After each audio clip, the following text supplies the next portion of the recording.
was just having quite a normal stage. Was feeling clean, nothing spectacular, all going okay.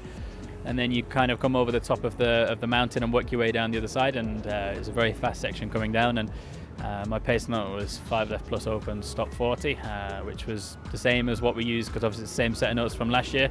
I braked when my pace notes told me to, which has been checked multiple times, and just wasn't close to making the corner, and as soon as we put an input, it just began to understeer, and at that point it's too late. So a bit weird why it was so out, because it's the same note I've used now for 3 years, so the past 3 years. So bit of a strange one, but it's not good. Yeah, for sure, it's very disappointing when it ends up like this.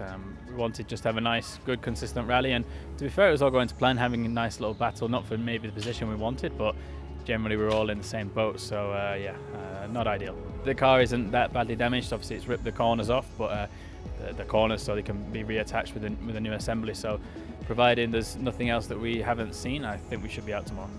Malcolm, I have to say, I certainly can't remember a run of bad luck like this one for you guys at Emmitsmore. Rally after rally after rally. At least the mechanics now have seen just about everything. I think we have. We certainly know, the guys certainly know Puma from back to front, that's for sure.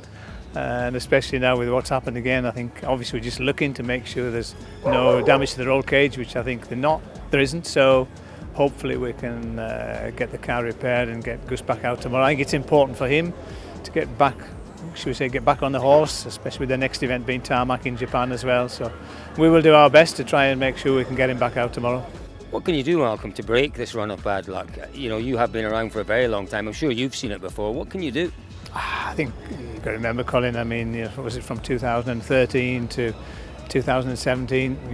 We never won a rally, so we're not in that situation. But no, it is frustrating. It's when we've had Sebastian in the car and he's led 4 rallies, and unfortunately we've let him down. So it's difficult at times, but one event, and who knows, next year you never know. It goes to show how good those boys and girls are and how much dedication they put into it, and quite simply, without them we wouldn't be here anyway. So I always give as much thanks to them as possible, and the same here, giving Gus's car a good repair job now at the moment, and that should be back out tomorrow, so that'll be good to see.